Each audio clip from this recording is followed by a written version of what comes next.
जय श्री राधे मित्रों, मैं सुभाषचंद्र शास्त्री आप सभी का YouTube चैनल पर बहुत बहुत स्वागत करता हूं। मित्रों, मानव जीवन में समस्याएं तो बहुत आती हैं, एक से एक बढ़ कर के, लेकिन कभी ऐसा होता है कि समस्याओं को भोगता हुआ मनुष्य एकदम दुखी हो जाता है और लोग कहने लग जाते हैं कि क्या बताएं, हमारी तो बड़ी दुर्दशा है। धन का आगमन रुक जाता है, कोई काम नहीं होते, सारा परिश्रम व्यर्थ चला जाता है। परिवार में कोई न कोई रोग से पीड़ित होता है या कोई व्यक्ति असाध्य रोग से पीड़ित हो जाता है। राज रोज, यक्षमा रोग इत्यादि अनेक प्रकार के जो राज रोग बताए गए हैं, जो जल्दी ठीक नहीं होते, ऐसे रोग हो जाते हैं। मनुष्य फील करता है कि हमारी तो जीवन में बड़ी दुर्दशा है। धर्मशास्त्र के अनुसार आज मैं दुर्दशा नाशक एक व्रत के विषय में आप लोगों से बताने वाला हूँ, चर्चा करने वाला हूँ। मित्रों, यह व्रत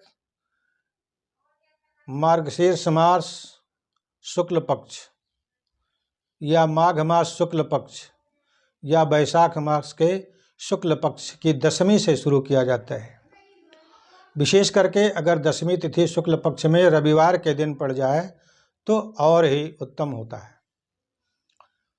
और इस व्रत को विधि विधान से पालन करने से जाने अनजाने किए हुए सभी पाप क्षय होते हैं, रोग की शांति होती है और लक्ष्मी वैभव की स्थिरता एवं लक्ष्मी का आगमन प्रारंभ हो जाता है। तो मित्रों, वैसे तो आजकल के समय में व्यस्तता अधिक है मनुष्य के पास में, और व्रत का पूरा विधान करने में हर कोई समर्थ नहीं होता। लेकिन यह व्रत मैं इसलिए लेकर के आया हूँ कि यदि ऐसा कोई पीड़ित व्यक्ति है जो अपने जीवन में दुर्दशा की फीलिंग करता हो और उसके पास यदि समय है, यदि वो श्रद्धापूर्वक इस व्रत को 1 वर्ष तक निभा सके तो यह दुर्दशा उसकी शांत हो सकती है। स्कंद पुराण में इसका वर्णन आता है कि मार्गशीर्ष शुक्ल पक्ष की दशमी को इस व्रत को प्रारंभ किया जाता है। अब व्रत किस प्रकार से करें? सर्वप्रथम प्रातःकाल उठ करके किसी सरोवर में या आसपास में नदी है तो नदी में स्नान करें, अथवा घर में ही गंगा जल मिला करके जल में और उससे स्नान करें।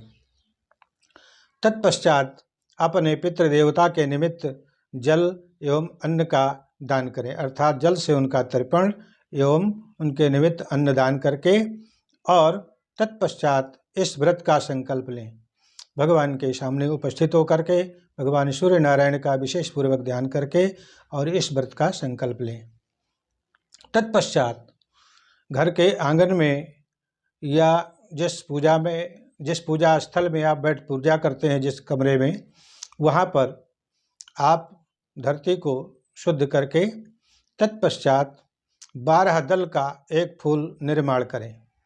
जैसे रंगोली बनाते हैं, 8 दल का होता है, 10 का होता है, 12 का होता है, तो आपको इसमें 12 दल की रंगोली बनानी है।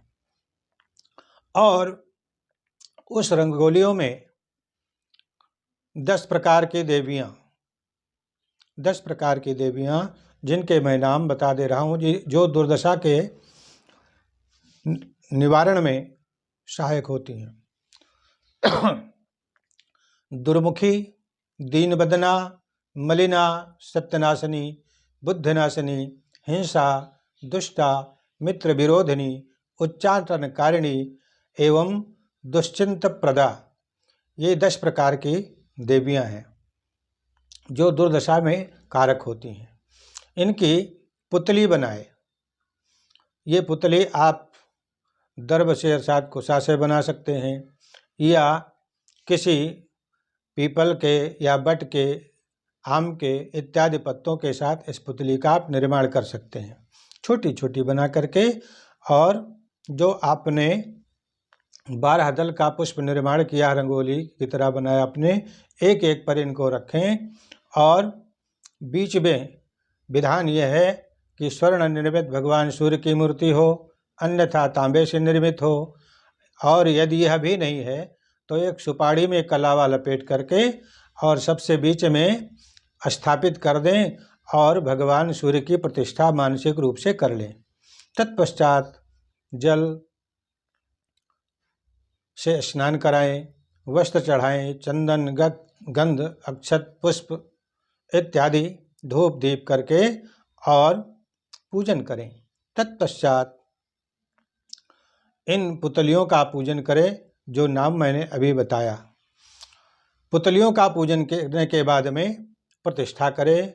उसके बाद में हाथ जोड़ करके हाथ में एक फल लें और पुष्प लें तथा प्रार्थना करें कि नित्यं पाप करे देवी द्विजदेव विरोधिनी गच्छतं दुर्दशे देवी नित्यं शास्त्र विरोधिनी।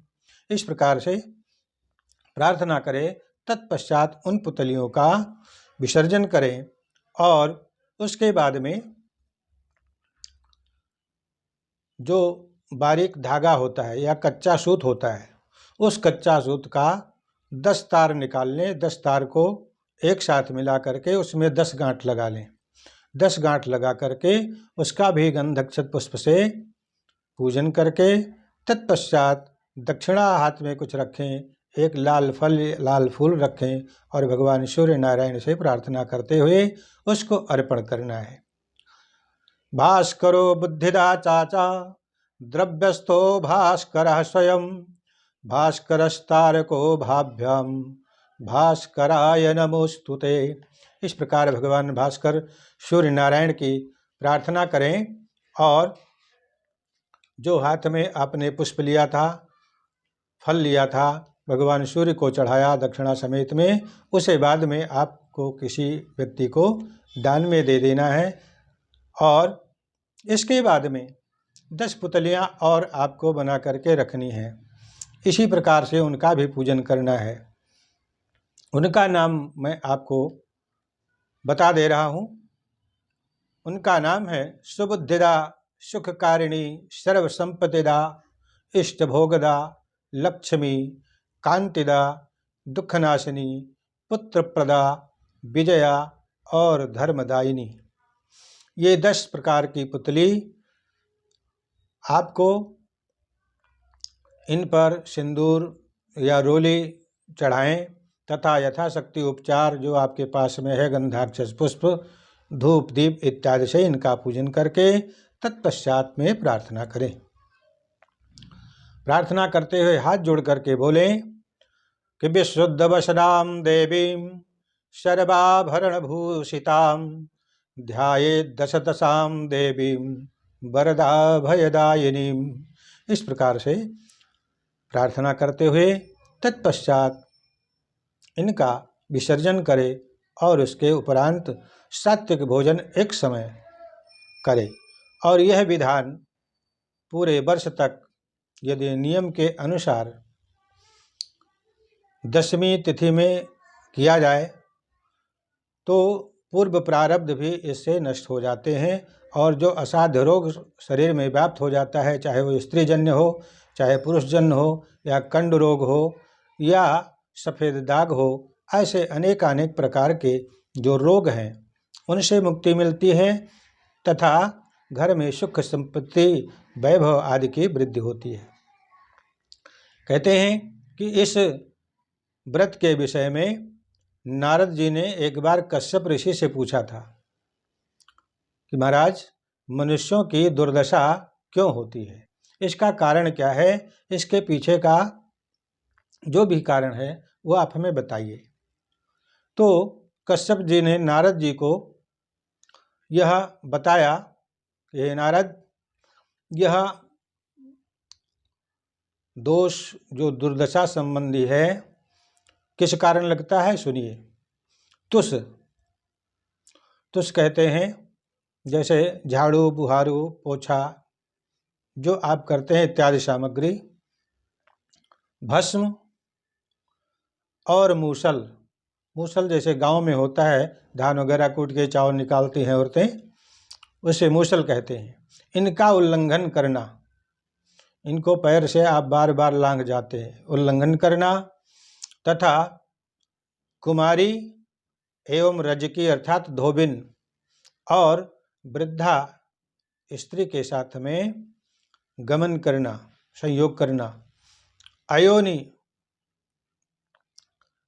तरीका अख्तियार करना, या ब्राह्मणी आदि के साथ में ब्रह्मचर्य नष्ट होने से, शाम सुबह या पर्व के समय रजस्वला का स्पर्श करने से, संकट के समय माँ बाप और अपने मालिक का साथ छोड़ देने से, और अपने परंपरागत धर्म कर्म और सदाचार का त्याग कर देने से यह दुर्दशा होती है। अतः न्याय मार्ग और सत्कर्म में प्रवृत्त रहें और आपत्ति में दशादित्य व्रत करें। आपदग्रस्त हो जाने पर नल राजा ने और पांडवों ने भी इस व्रत को किया था। तो मित्रों, यह द्वादशादित्य व्रत मैंने जो स्कंद पुराण में वर्णित है, दुर्दशा नाश के लिए बड़ा ही फलकारी है, बड़ा ही शुभ है।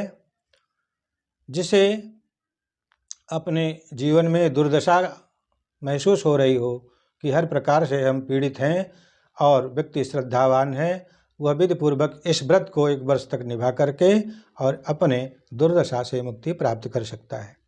तो मित्रों, आप इसे अपने जीवन में अपनाएं और इससे आप अपने को सुखी महसूस करेंगे। तो मित्रों, इस एपिसोड में बस इतना ही। आप हमारे वीडियो को शेयर लाइक करें तथा चैनल को अगर सब्सक्राइब नहीं किया है तो सब्सक्राइब जरूर कर लें। जय श्री राधे।